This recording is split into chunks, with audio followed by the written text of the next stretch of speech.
I want to think a little bit about how I want my life to look and then work towards that. Even if I can't have that now, I want to work towards building a life that is going to, make me healthy and happy and make my family healthy and happy. So I think that was one big thing. And then the other thing that I kind of took away from him is, you said too, that your dad, like, he was not super healthy. My dad, he was coping with stress in the best ways he could. He wasn't a drinker. He didn't drink. He didn't, do anything like that. But he ate when he was stressed.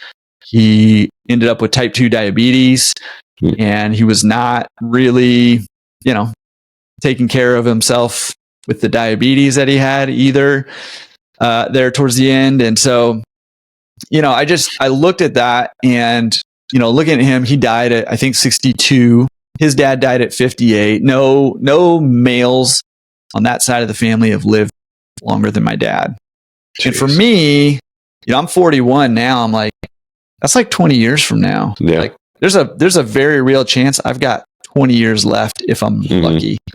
And that really shifted my perspective on life a lot. And I made some pretty drastic changes. I was never like super unhealthy, but I started doing some research on how to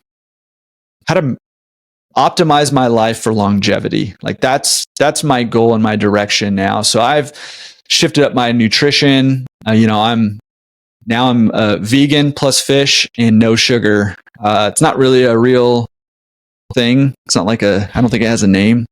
But pescatarian. Right? Not pescatarian, because pescatarian is vegetarian, and so they can have cheese and you know what I mean. So it's like almost like pesca vegan, but with no sugar. Sugarless pesca vegan. How about that? But just from doing a little bit of research and stuff, and I don't know that I have it all nailed down, but it seems like the vegan plus fish seems to be one of the healthiest diets for longevity, and just getting rid of the sugar, I think can only be good, for me. So I've been doing that for 4 or 5 years now.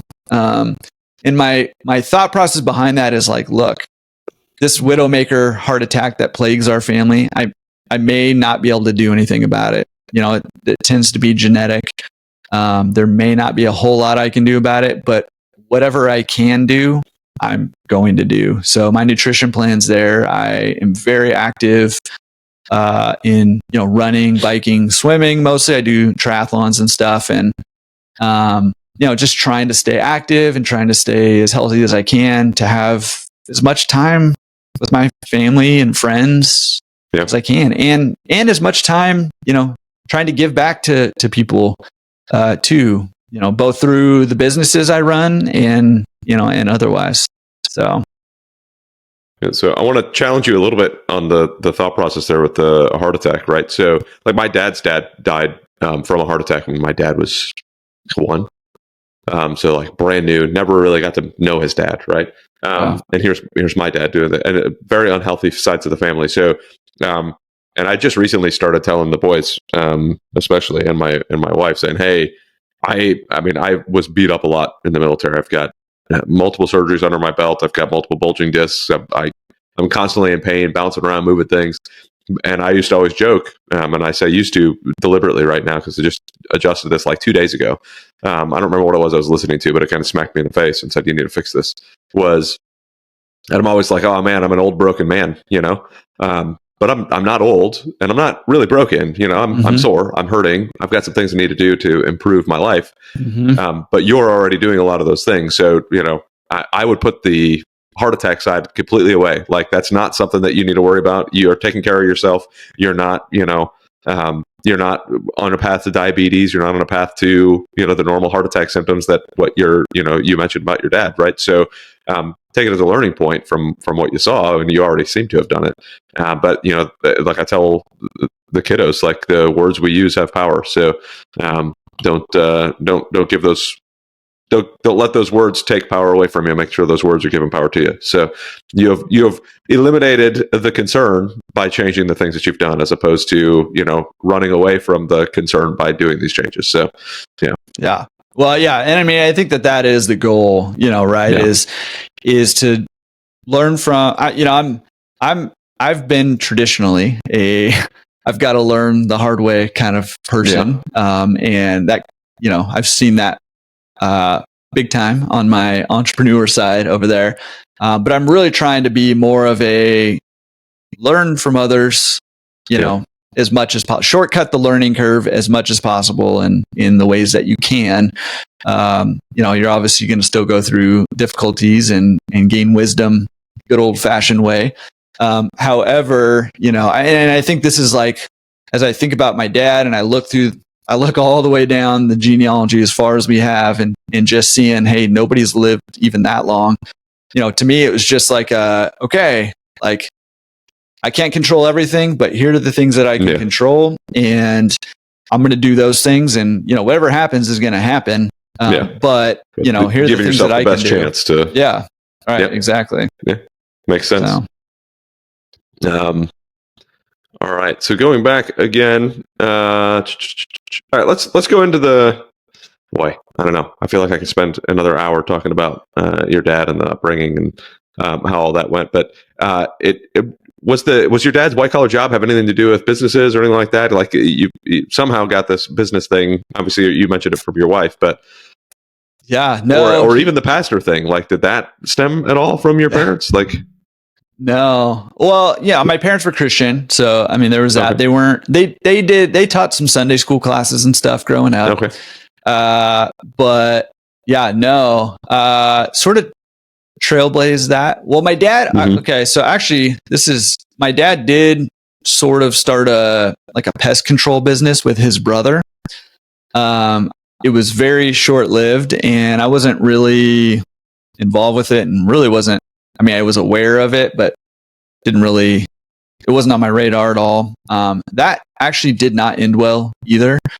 Ended with my dad's brother kind of, I don't know all the things that went down, but it wasn't good, and it caused a rift between my dad and his brother for a long time. And I think they sort of made up not too long before my dad died, which I'm thankful that happened. Yeah. But for a lot of years, it caused a rift between them, and that business folded, and there were, I don't know all the issues, but I know there were some tax issues and stuff like that went down.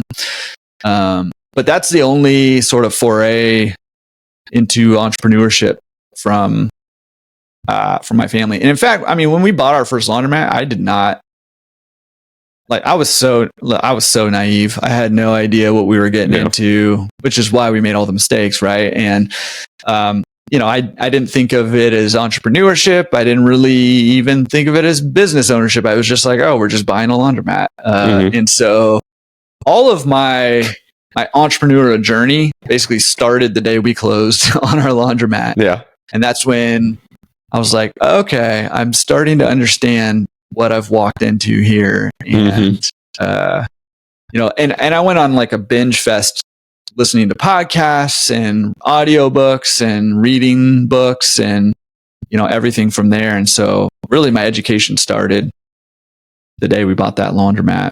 And going. Well, let's go into that. Tell me about how. I mean, your wife Allison obviously is the one who told you that you should buy it. First, where did she get the idea that laundromats were the good thing to do? And then tell us how that process went. Yeah, well, and it's funny because if you know my wife, this is very uncharacteristic of her to suggest something like this.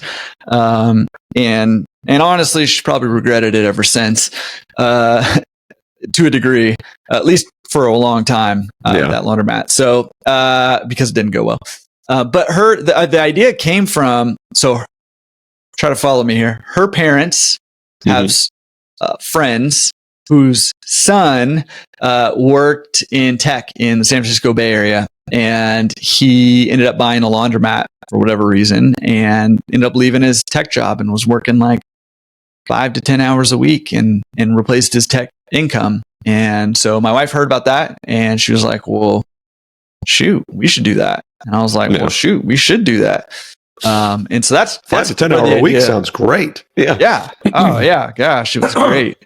So, I mean, like I said, the idea was income coming in and not a whole lot of time commitment. And it ended up being the exact opposite of that. I was over there all the time, and there was not only no money coming in, we were losing money for a long time. So did not go according to plan.